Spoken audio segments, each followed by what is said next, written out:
Hello, also today we got the Umidigi Power 3. I'm going to be doing an unboxing video of this phone. So the Umidigi Power 3 houses a HELIO P60 processor with Android 10. It's got 4GB of RAM with 64GB internal storage. This is actually, on the lower side in my opinion. I feel like most 2020 phones should consist of a 6GB RAM and with 128GB storage. But luckily, you see that you can put in an external storage SD card in this phone with 2 nano SIM card tray.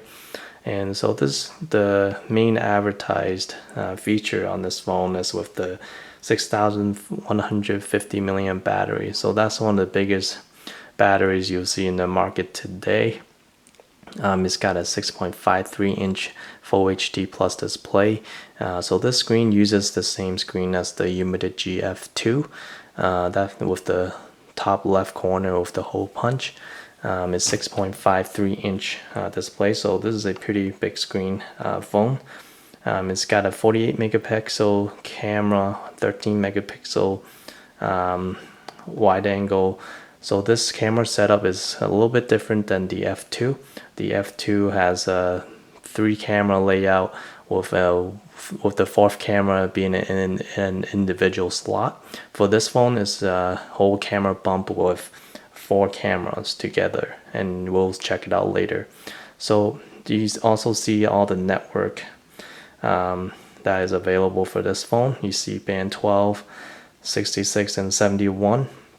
Those bands are critical for when you especially need to get reception in remote areas, especially in the US. So this is, a good thing to see on all Umidigi phones having all the frequency bands. So we're gonna do a quick unboxing right now and show you the interior of the phone. So here we are. We're gonna cut this open.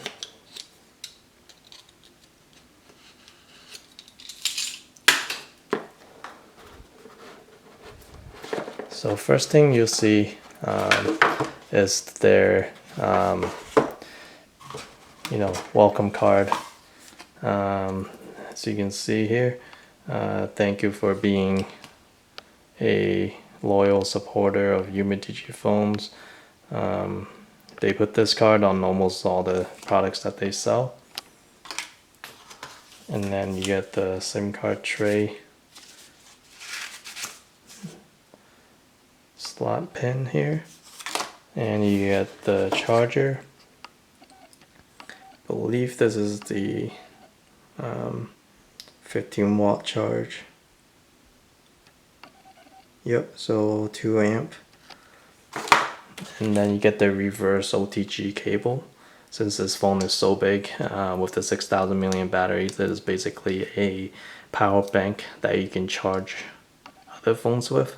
So it's got 2 heads for the USB Type-C. And then you get the Type-C USB charging cable.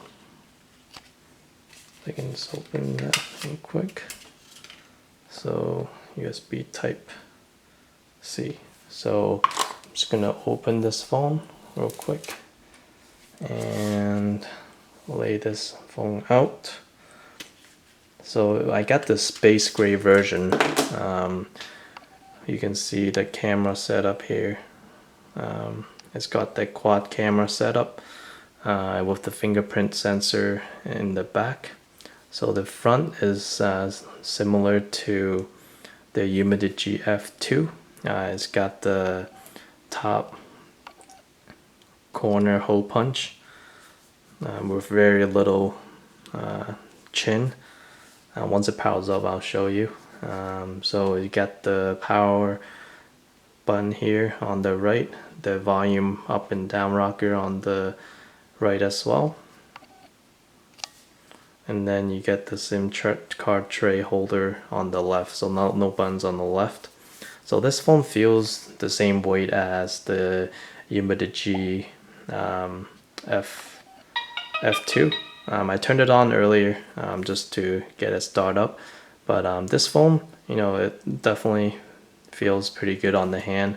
The weight is around the same. I was expecting this to weigh a lot more than the F2, but surprisingly, you know, it weighs around the same, maybe because of the material that they use.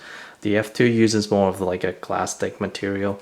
This is, you know, fully matted plastic. It is a little bit thicker than the F2, but it's just by very little. But you know, feeling on the hand, it actually feels less boxier than the F2. Maybe just because they did do a slight curve on this phone comparing to the F2. So the F2 is more of the edge, like a rectangular shape, but this, they actually put a little curve onto the phone. I don't know if you guys can see it on the phone. So it actually feels better on the hand. It doesn't feel as bulky, even though it is the same screen size comparing to the F2. So as you can see here, I just turned on the white screen. You can see that the top chin is very thin along the way. The bottom, there is a slight chin to it, but you know, it's bearable. It's nothing, you know, crazy, but you know, it is a really nice display, as you can see here.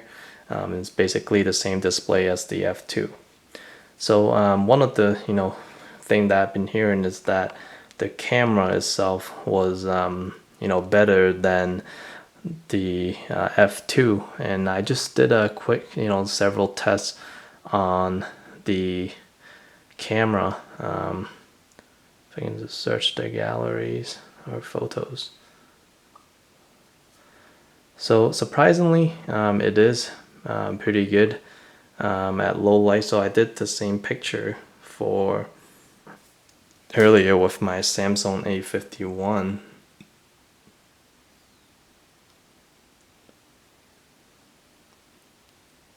So these two are the same photos earlier, and if you zoom in, zoom out, so if you zoom in on the Umidigi, the Samsung is actually blurrier than the Umidigi. So if I zoom in, as you can see, you can still read the Umidigi, and those are both at, you know, kind of low light condition. But I know the Samsung A51 is better at wide angle shots. So if I just show you on this shot, so you can definitely tell that the lighting is better on the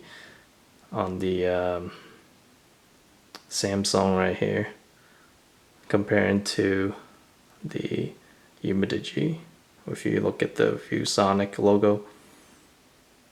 So I'll have to definitely do more tests on this camera, comparing to the Samsung A51 that I have right now. So this is my daily driver at the moment. I feel a little sluggish using this phone, and that's the reason why I'm, you know, trying to gear back towards the Umidigi, given that, you know, their phone is stock Android, so everything seems to run a little bit smoother than Samsung's One UI, well, One UI 2 now. But you know, the camera quality on the Samsung definitely was a huge improvement from my Umidigi F2. So hopefully, you know, with this new camera, this new quad camera setup on the Umidigi Power 3, hopefully, you know, it'll change my mind and going back to Umidigi.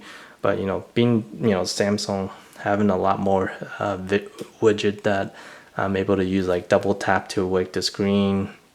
This is something lacking on Umidigi phones, I believe.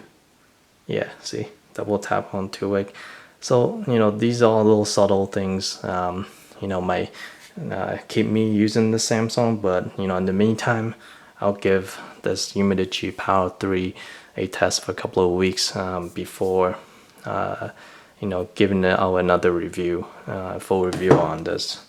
So stay tuned to my channel. If you like this, please hit like and subscribe to my channel. That would greatly be appreciated. Thank you.